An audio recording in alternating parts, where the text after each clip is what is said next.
mu nama mpuzamahanga ya mbere ku birebana n'umutekano International Security Conference on Africa ISCA yatangiye kubera i Kigali kuri wa mbere tariki ya 19 z'ukwezi kwa gatanu. U Rwanda rwagaragaje intwaro za gisirikare zikorerwa imbere mu gihugu i Masoro azwi mu cyanya cy'inganda.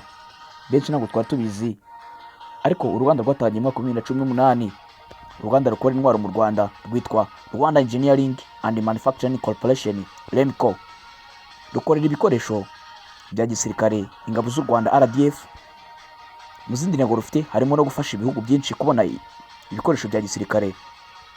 Ni uruganda ruri mu karere ka Gasabo mu cyanya cy'inganda cya Kigali, rukorerwamo intwaro zikoreshwa n'ingabo zirwanira ku butaka, izikoreshwa n'umutwe w'ingabo zihariye, ibyo guhangana n'iterabwoba no guhagarika imivurumbagatanya.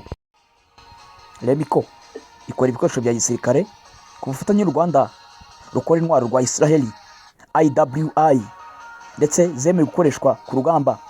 Magingo aya zikoreshwa n'ingabo z'u Rwanda n'iza Israeli. Mu mbunda zikorerwa mu Rwanda harimo masoleta, pistoli n'imbunda nini zirasa kuri metero 500, zirimo Arad 5, 300 BKL n'izindi. Harimo n'izikoreshwa na bamudahushwa, Ace sniper, Arad sniper n'izindi zikoreshwa kurasa muri metero 800. Kandi harimo izo mu bwoko bwa machine gun nka Negev, Yule MG, ndetse hanakorerwa n'indebakure zifashishwa nijoro, night vision sight. Byinshi mu bice bigize izi mbunda bikorerwa mu Rwanda, uretse amasasu, ububiko bw'amasasu, magazine na lens bitumizwa hanze y'igihugu. REMCO ikora imodoka zifashishwa mu bya gisirikare, ubwubatsi, ubuhinzi n'ibindi. Ndetse uruganda REMCO rufite intego yuko rugomba kuba urwa mbere mu gihugu ndetse no mu karere kose mu ruzwiho mu gukora ibikoresho byihariye by'ikoranabuhanga mu buryo ubwo ari bwo bwose. U Rwanda ubu ruri mu bihugu bikora imbunda muri Afurika. Hasanzwe hari ibihugu bizwiho kuba bikora imbunda mu buryo bwihariye zabyo. Imbunda n'amasasu ibihugu birimo Afurika y'Epfo.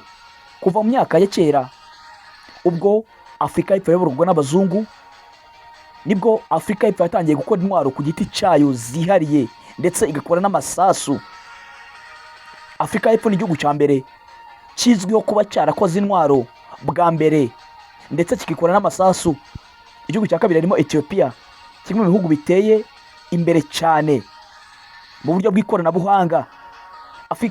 Ethiopia yatangiye gukora intwaro mu kinyejana cya 18 mu myaka y'1800. Igihugu cya gatatu mu bihugu byikorera intwaro harimo igihugu cya Misiri. Misiri ifite inganda zikora intwaro kuva mu mwaka w'1820. Ndetse iyi Misiri yihariye ku bintu byinshi mu gukora intwaro ndetse n'amasasu bikoreshwa ku rugamba. Igihugu cya kane ni igihugu cya Ghana.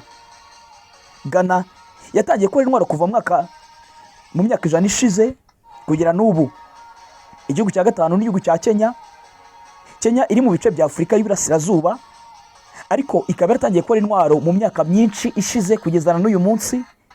Ikaba iri mu bihugu byakoze intwaro kuva mbere mu myaka myinshi ishize, kandi intwaro zayo zihariye ndetse igakora n'amasasu. Naha dusoreje ikiganiro cy'uyu munsi, naho ubutahanye mwari kumwe kuri Microsoft Man Official.